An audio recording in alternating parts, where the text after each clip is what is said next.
On va donc s'occuper de la basse maintenant. Donc vous vous souvenez, oui, j'ai remis ça parce qu'effectivement, ça pourrait faire partie du mixage, hein. En fait, si vous écoutez ma basse avant que j'ai mis le color limiteur, donc l'utility permet de récupérer le gain. Voilà, elle avait ce volume-là. Pareil, je ne vous l'ai pas fait, mais sur la rythmique, vous pourrez vérifier dans la vidéo en revenant en arrière, le volume ne bouge pas des éléments. Il y a même des éléments qui sont moins forts une fois qu'ils sont mixés, hein. J'ai oublié de le préciser, mais c'est le cas, hein. Il n'y a rien qui monte de volume en vrai, hein.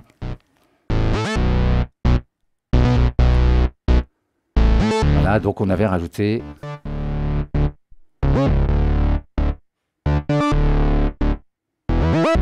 quelque chose qui effectivement, le color limiteur, je ne vais pas vous le refaire, c'est juste pour se souvenir, je l'ai fait au moment du sound design, ça serait plutôt peut-être au mixage qu'on le ferait. Donc bien sûr, on va faire dans l'ordre, je suis obligé de regarder mes notes tellement, voilà, je commence à paniquer, mais non, tout va bien. Effet audio, vous vous souvenez, c'est un petit rappel, on va commencer par nettoyer avec, je ne vous entends pas dans le chat, avec quoi on nettoie? Oui, les Q3, j'espère que vous êtes en train de le noter dans le chat, je vous devance. Donc on nettoie avec ça, la basse ça va être assez simple a priori. Non pardon, c'est pas celui-là, c'est celui-là. Si elle a des subs, j'ai pas forcément envie de les enlever, on va voir qu'on va peut-être même les augmenter. Et c'est pareil pour les aigus, ça va être compliqué. Donc peut-être les extrêmes aigus.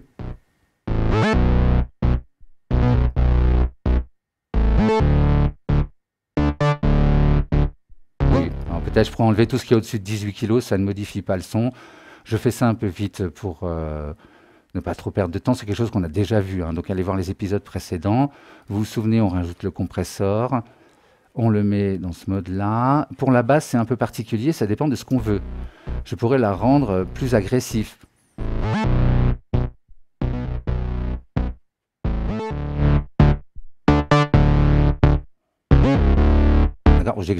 J'exagère un peu les réglages pour vous montrer, donc je laisse beaucoup d'attaques.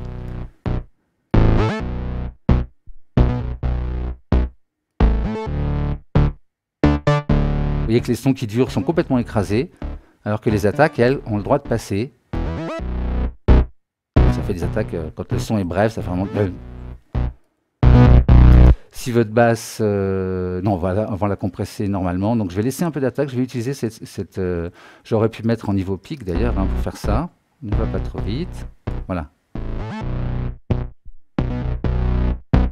Vous vous souvenez, hein, c'est comme pour le kick, les snares et tout ça. Plus l'attaque est longue, plus elle laisse passer une partie du son qui va être médium, puis ensuite grave. Alors que les aigus passent tout de suite dès qu'on ouvre un peu l'attaque.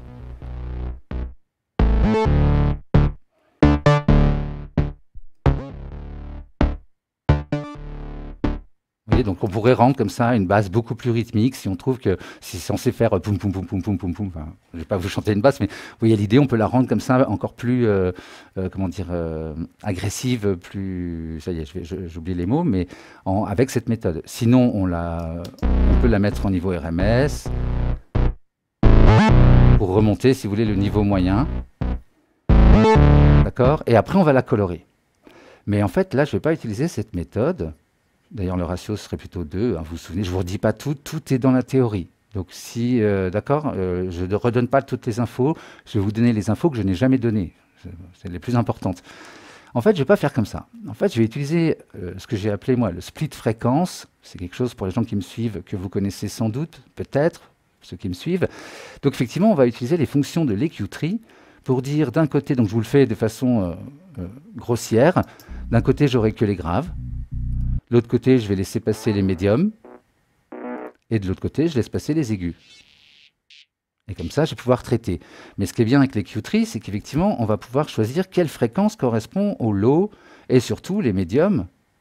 Alors, vous avez bien compris que là, je peux faire par exemple de 100, enfin même de 80 à 150.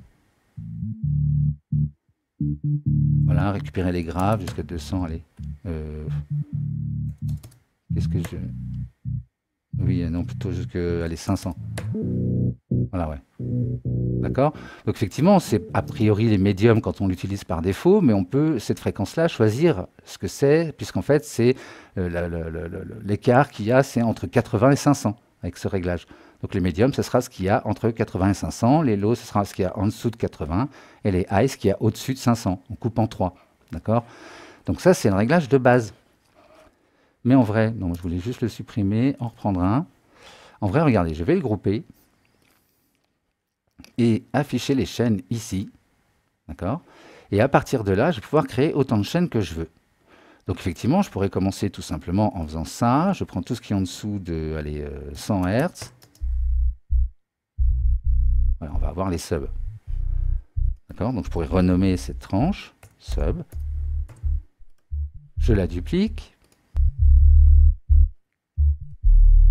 Et là, bien sûr, je ne vais pas doubler mes fréquences. Hein. L'idée, c'est que comme la première s'arrête à 100, donc je récupère tout ce qui est en dessous de 100 Hz. Ici, je vais donc activer les médiums pour faire une tranche, ma première tranche, qui va commencer à 100 et qui va aller peut-être...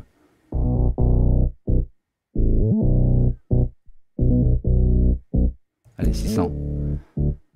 Donc vous trouverez sur Internet des différentes comment dire, façons de découper comme ça les multibandes, hein, ce genre de choses.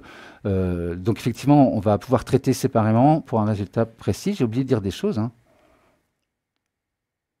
Ah oui, ah non, mais j'ai oublié une petite intro, excusez-moi. Ah, je suis parti un peu vite. On revient en arrière. Et oui, oui, j'ai oublié de vous dire des choses. Voilà, je vais trop vite. Il y avait un slide. Voilà, le split fréquence. Oui, oui, bien sûr, vous vous dites peut-être, mais pourquoi il fait ça en fait? Qu'est-ce qui se passe? En fait, on va donc découper notre basse en tranches de fréquence, vous l'avez compris, on va continuer, vous inquiétez pas, et on va pouvoir traiter séparément pour un résultat plus précis. Et du coup, vous dites, mais oui, mais moi j'ai déjà un peu bossé le mixage, et en fait, pourquoi pas utiliser un multiband dynamique? Voilà, ou un multiband saturateur, multiband je ne sais quoi, compresseur, etc., dynamique. Et c'est vrai qu'il existe des effets qui séparent le son en bandes de fréquence, 3, 5, 6, 2, enfin 2 c'est rare, mais 8, 12, 16, etc., pour compresser ou saturer. Mais l'avantage de la technique que je vais vous donner, c'est qu'elle va vous permettre non seulement de découper votre son en autant de bandes de fréquences que vous voulez, mais surtout d'ajuster les bandes de fréquences à votre son, facilement, mais surtout d'appliquer sur ces bandes de fréquences les effets que vous voulez. Vous pourrez compresser, saturer ou pas, mettre un équaliseur et élargir la stéréo, ce qu'on va faire, contrairement, donc du coup multiband, contrairement à un compresseur multiband qui va permettre que de compresser chaque tranche, un saturateur multiband qui permet de saturer. Donc là, vous serez libre de mettre tous les effets que vous voulez, et notamment les effets de stéréo, on va voir ça de façon précise. Souvenez-vous, on avait utilisé un drum bus pour colorer la rythmique. Ici, c'est donc le split fréquence, où vous allez voir, on va colorer et compresser en même temps, c'est-à-dire que chaque fréquence, chaque bande, on va les compresser, et on va un peu peut-être les colorer en les saturant, en ajustant les volumes, etc. Voilà, j'ai fait l'intro. Il faut surtout pas aller trop vite. Et il faut pas cliquer là non plus, parce qu'en fait, on va dans live. C'est la chaleur, ça c'est la chaleur, ça monte à la tête. Donc, vous avez compris que j'ai créé mes subs en ne laissant passer que ce qu'il y a en dessous de 100 Hz. Ensuite, j'ai créé mes graves en sélectionnant donc ici le M et en éteignant les autres, et du coup de 100 à 600. Et j'obtiens ça, je peux écouter que ce son-là ou que celui-ci. Je pourrais les ajuster tout de suite. Hein.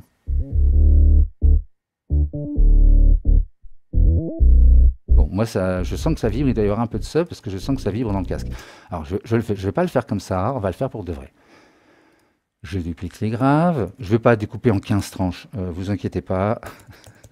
Vous pourrez vous amuser à le faire si vous voulez, si vous en voyez l'intérêt, si vraiment ça a un intérêt.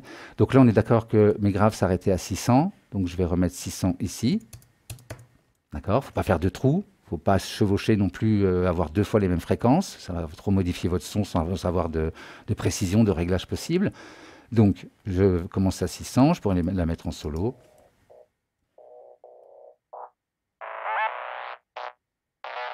Et puis je vais aller jusqu'à 4000. Pour laisser un peu quelque chose au-dessus. On va voir, je vais dupliquer. Et là, ça va être facile. Hein. Donc là, c'est les aigus.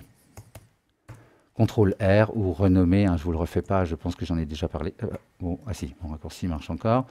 Et donc là, c'est assez facile puisque j'ai le 4 kg qui est ici déjà sélectionné. Hein, avant, je prenais de 600 à 4 kg avec ce réglage. Donc maintenant, je coupe ça. Je coupe ça et j'allume ici. Et du coup, j'obtiens tout ce qui est au-dessus de 4 kg. Ah, voilà, j'en ai pas laissé assez.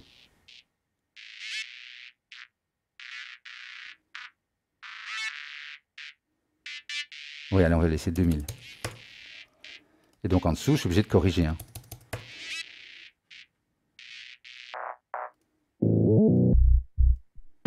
Donc comme j'ai pas fait de réglage de volume, normalement je l'éteins. Il ne devrait rien se passer. Bon, il y a un petit clic.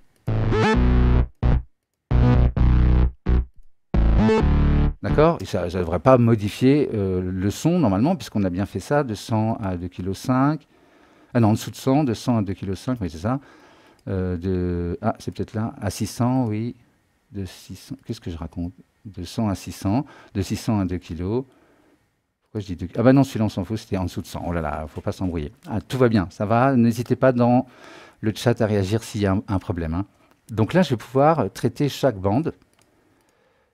Les subs, attention, on pourrait les compresser, mais c'est dangereux. Ça peut vraiment les détruire. Donc léger, si vous devez compresser vos subs, niveau RMS, vous laissez de l'attaque. Les subs, c'est très très lent, hein. Et peut-être vous pouvez vous approcher pour voilà, compresser un tout petit peu. Faites attention, vous allez le voir, ça va les détruire. D'accord? Donc sur ma piste, je regarde le volume. Alors là, je vais peut-être bouger les volumes en fait, hein. Il me faudrait la rythmique.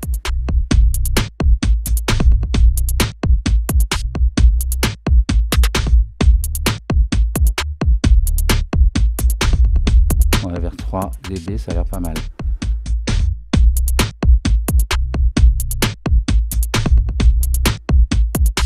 Et ce qui est intéressant avec cette technique, c'est que si vous voulez un effet de pompage, parce que votre kick, votre basse a beaucoup de subs et votre kick aussi a beaucoup de subs, et vous voulez que ce soit le kick qui fasse vraiment boum, boum, boum, et pas être troublé par la basse, bah là, vous pouvez mettre un sidechain compresseur que sur ces fréquences. Je peux vous montrer ça, hein. Vous mettez un compresseur, c'est assez rapide. Je ne sais pas pourquoi je le mets dans un groupe d'ailleurs. Ah oui, c'est que les graves, oui, bien sûr. Et donc effectivement, j'active ici, j'ouvre. Alors c'est nouveau, vous avez vu, hein, hop, on a ici la partie sidechain pour tous les effets maintenant. Donc external, je vais chercher d'ailleurs Melt Kit. Ici, alors je pourrais faire jouer pour voir où est le kick. A priori, il est là. Kick, oui, c'est ça, oui, c'est vrai. Pré-FX toujours, hein, vous savez ça. Enfin, en tout cas, je vous le dis.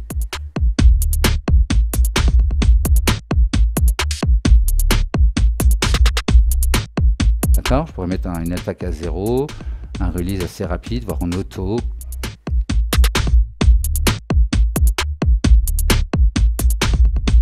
Donc là, mon sub uniquement, le reste de la basse c'est normal. C'est beaucoup plus transparent, on va pas se rendre compte qu'il y a effectivement un sidechain, hein. C'est pas l'effet de pompage qu'on cherche comme dans la techno, où on le mettrait, enfin, c'est un peu caricatural, mais dans certains styles, où effectivement on veut que ça fasse ça.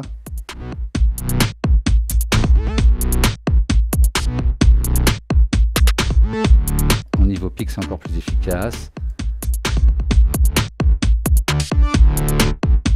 Bon, là, c'est pas trop adapté comme musique, mais vous voyez l'idée, ça va pomper comme ça à chaque fois qu'il y a un coup de kick. Bon. Donc voilà, on peut faire des choses plus subtiles et effectivement... Alors attendez, je vais quand même régler... Regardez, je vais mettre un utility, vous vous souvenez, pour le placement. Et cette fois, je ne vais pas placer toute la basse, mais je vais placer chaque bande de fréquence. Donc c'est là en mono. Ça, sécurité absolue, hein, vous savez ça, on a déjà parlé dans la théorie. Au-dessus, les graves, bah, je vais pareil, je vais les mettre pas trop loin. Là, je vais pouvoir les compresser, eux. Et d'ailleurs, il me semble, hein, qu'on avait dans le dojo des beatmakers ici... Ah, c'est malin, bah, je ne l'ai pas sauvegardé, donc attendez, c'est dans la bibliothèque. Tout en bas, ouais, c'est ça. Preset Mix Live, c'est ça. Regardez, j'ai carrément utilisé ça sur mes graves. Je vais utiliser ça sur mes médiums. Ça, pareil, dans l'épisode précédent, je vous ai expliqué comment le faire. Ou même le premier, l'épisode 6. Je vais dégrouper pour que ce soit plus lisible. Donc, je suis bien sur la bonne tranche. Ouais, c'est bien. Le gain. Ah, il me faut l'autre. Vous avez remarqué que je laisse la rythmique hein, pour avoir un repère. Je pourrais aussi, bien sûr...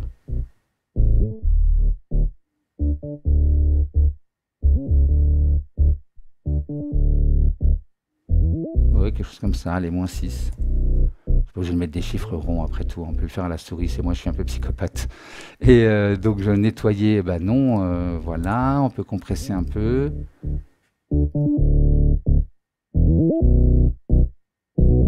vous souvenez que j'avais pris le preset acoustique.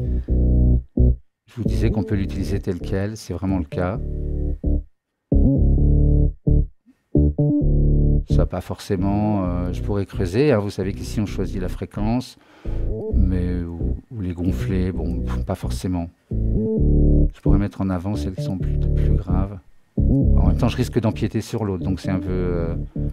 Non, je ne veux pas colorer, ça sert à rien. Par contre, le placement, oui. Oula, je vais les mettre à 30... Allez, combien j'ai fait de tranches? Allez, 50%.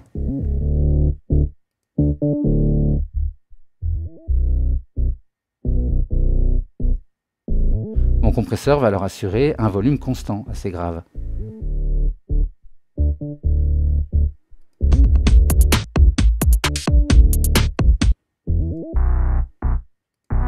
Donc pareil, je dégroupe pour que ce soit plus clair. Nettoyer, non. On est d'accord qu'on a découpé, donc c'est pas la peine. Le gain, bah, oui, ou plutôt que de le faire ici, je pourrais garder ça pour vraiment affiner. Et du coup, utiliser ce gain, pourquoi pas. Ouais, pour moi, il était beaucoup trop fort, hein. RMS. Je fais attention au niveau de compression, vous vous souvenez, bon, on évite d'aller au-delà de -6.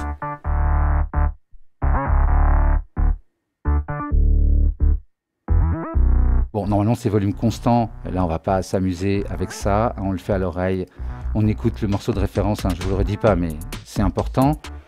J'ai insisté dessus dans la théorie. Oui, c'est pas mal, donc ça non, on va gagner du temps. Et le placement, je vais laisser à 100%, donc j'aurais pu ne rien faire, c'est pour vous montrer. Le gain final, c'est pas la peine, je l'ai fait ici bien. Comme ça, ça permet d'avancer. Alors là, ce que j'aurais pu faire, mais oui, ce que j'aurais pu faire ici, c'est peut-être les saturer un peu. Allez, mais oui, bien sûr, ça peut être très intéressant. Effet audio, alors c'est déjà pas mal saturé. Bah, tiens, je vais prendre juste pédale, je vais le mettre...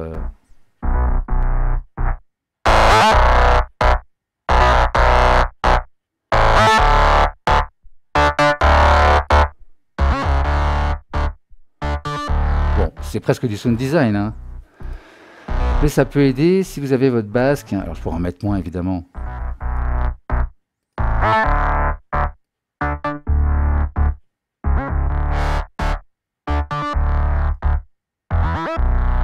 Ah là, ça met en avant les choses qui montent un peu comme ça. Oui. Bon, peut-être j'empiète sur celui d'après. C'est pas si mal. Je vais peut-être baisser un peu l'output. Allez. Ah, c'est pas mal. C'est subtil, il faut que j'arrête de parler tout le temps. Pour vous laisser écouter. Je dégroupe. Vous faites un clic droit si vous ne savez plus le raccourci. Et donc les aigus.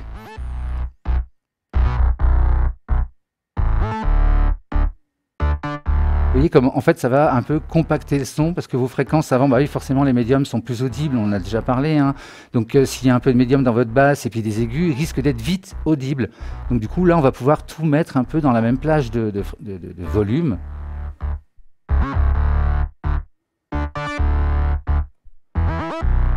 Allez, -9 parce que j'aime bien quand même. Nettoyer, non. Compression, ben oui.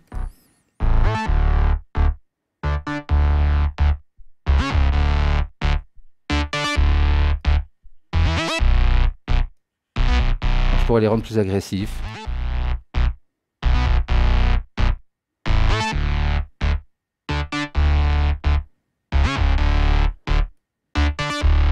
J'exagère un peu le trait pour qu'on entende bien.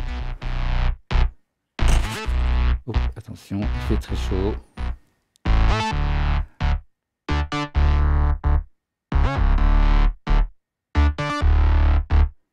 C'est pas si mal. Je commence à m'habituer au casque finalement. Et là, le placement, bah, je vais ouvrir la stéréo, bien sûr.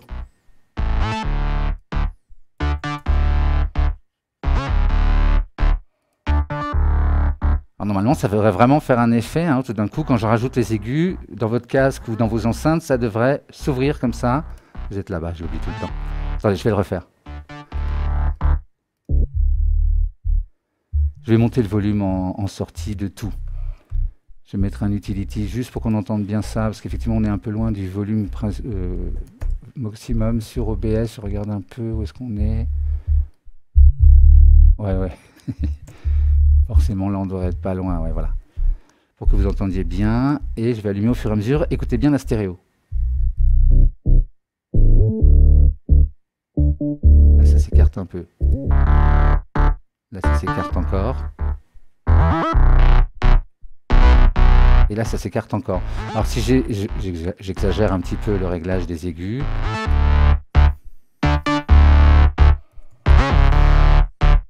Et je vais quand même leur faire un petit gain. Et regardez ce qu'on pourrait rajouter, la petite touche finale. Vous n'êtes pas obligé de mettre au même endroit que moi les choses, hein. Vous pouvez saturer les aigus, ça fonctionne très bien, hein. Je vous montre un peu des outils comme ça qui peuvent être intéressants. Un autre outil, c'est l'autofilter qui a été refait. Donc regardez, je vais le mettre sur les aigus. Et puis on va le faire bouger tout seul. En mode...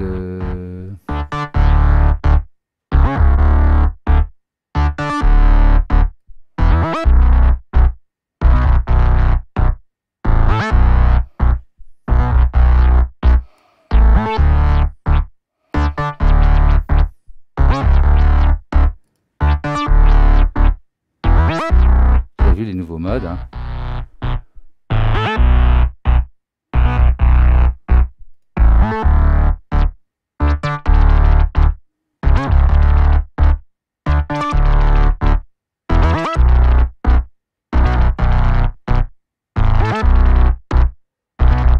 Celui-là pourrait être intéressant. Du coup, on a des aigus de la basse qui vibrent sur les côtés. J'exagère un peu les réglages pour vous, que vous entendiez bien tout ça. C'est quelque chose de plus subtil. Mais ça peut vraiment faire vivre tout d'un coup si votre basse, effectivement, elle est comme moi un peu dans toutes les fréquences, qu'elle a du mal de se mêler avec les autres synthés, des guitares, peu importe. Ben, effectivement, ça peut l'aider à exister dans les fréquences médium et aiguës parce que vous allez faire bouger des choses, vous allez saturer un peu et pouvoir régler précisément le rapport des fréquences les unes avec les autres. Voilà. Attends, alors, est-ce que je laisse ça? Oui, je voudrais plutôt en le mode...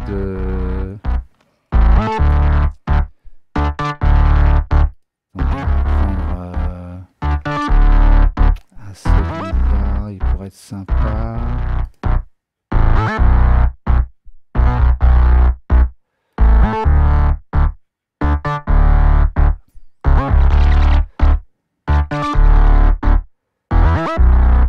Le drive qui augmente, donc là, vous avez vu l'effet. Tout ça pourrait être guidé par des coups de kick, hein. Vous savez ça, on a de nouveau ici external, on va chercher la source, etc. Je vais montrer ça tout à l'heure, hein. On pourrait filtrer ce qui rentre avec un filtre qu'on choisit, on choisit la fréquence et tout ça, d'accord. Donc ça, on filtre effectivement comment dire, le sidechain. Et donc là, on entend le sidechain, c'est pour ça que j'entends plus l'effet. C'est un peu too much, je vais le remettre en mode... bon allez, je vous laisse aller voir, j'en ai déjà un peu parlé la dernière fois, donc on va faire passe bande, voilà, comme ça peut être marrant.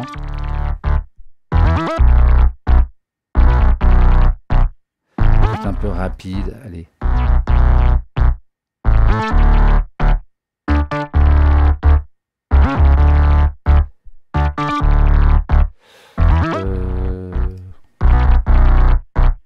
Voilà, quelque chose de plus doux comme ça, allez.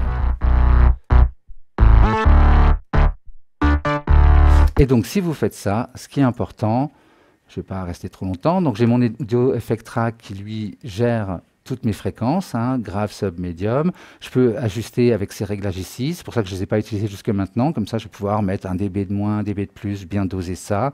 Vous le faites avec la rythmique.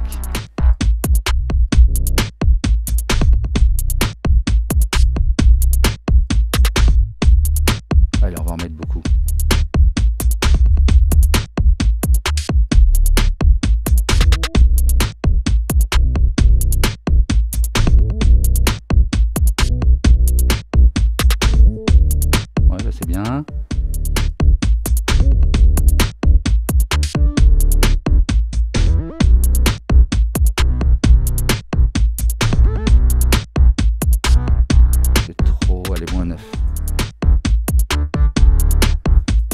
cette technique, hein, je commence par baisser, je monte pour trouver le volume minimal où on commence à entendre la chose et que c'est suffisant.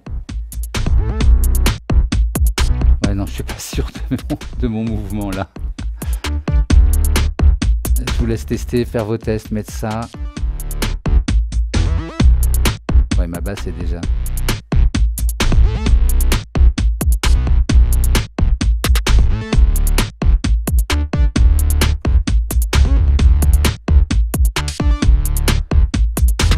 Bon, en gros, j'ai baissé les médiums et j'ai monté les subs.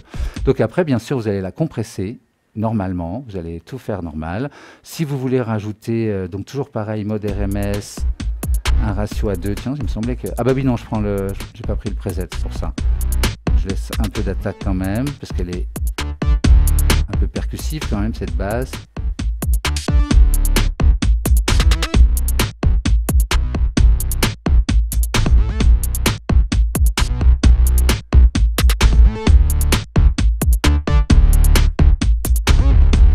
Je mets un peu trop fort, mais vous voyez, ça va avoir pour effet effectivement de lier les choses et de faire que c'est plus facile à gérer après. Vous avez un volume pour le tout ici.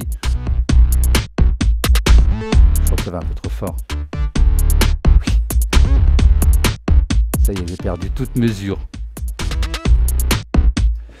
Pourquoi deux compresseurs? Le sidechain peut être mis sur le premier. Alors en fait, il y en a un qui sert à sidechainer, alors que l'autre va servir à compresser. C'est pas la même chose, hein. Effectivement, c'est deux étapes.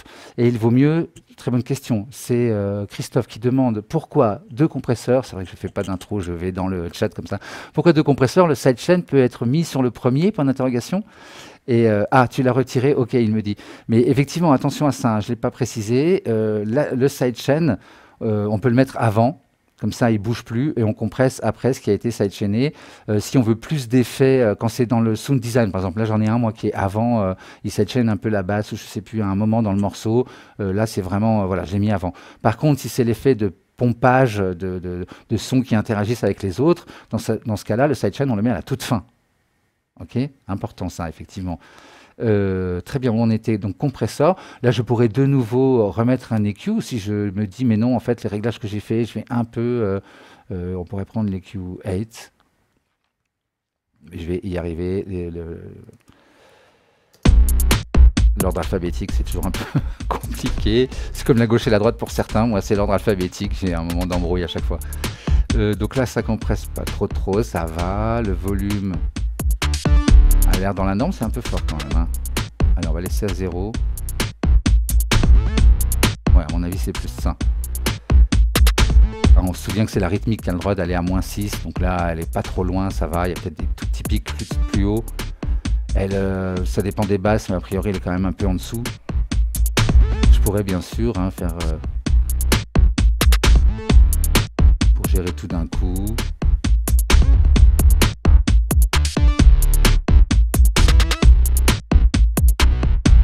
Là, par exemple, alors éteignez les points qui servent à rien sans faire ça. Celui-là, je pourrais m'en servir pour couper. Encore que, vous voyez que c'est bien fait. Hein, elle va pas empiéter sur les voix et tout. Quand même, ma basse, elle est un peu découpée. Très bien. Alors, je crois que, attendez, le mouvement, tout ça, split fréquence, on l'a fait. Très bien. Coloration. Oui, vous avez vu le réglage qui peut être intéressant de placer chaque bande de fréquence dans la stéréo, qui est beaucoup plus subtil. Vous vous souvenez qu'on met les instruments graves au milieu, et plus ils sont aigus, plus on les met sur les côtés. Allez voir le dojo numéro... Enfin, l'épisode numéro 6 de la série dans laquelle on est, et où j'explique tout ça. Donc effectivement, là, ça nous permet de faire ça sur un instrument. On met les graves au milieu, et on écarte, plus les fréquences sont aiguës, plus on les écarte. On pourrait faire l'inverse sur des voix, par exemple. Bon. D'accord, tout un groupe de voix, il y a beaucoup de voix, tout d'un coup ça prend tout l'espace, il y a des voix graves, des voix aiguës, tout ça. On pourrait s'amuser un peu à faire ça pour effectivement mettre les fréquences au bon endroit. Attention, pas si c'est du chant classique ou lyrique, ou bon, d'accord. Je parle pour des morceaux un peu pop, électro, rock, tout ça. Hip-hop, voilà. Très bien, donc le gain final, je ne le fais pas, mais il faut le faire, vous êtes d'accord? Alors normalement c'est un utility. Voilà, le placement, je l'ai fait à l'intérieur, donc je pourrais la réduire, l'agrandir si vraiment je me dis elle est trop large, je ne sais quoi. Bon, en même temps, j'irai plutôt dans mon rack. Et éventuellement, là, pour pas toucher au volume de la piste, j'aurais celui-ci. Bon, en même temps, je vous ai appris à faire les choses proprement. Donc là, c'est mon gain final.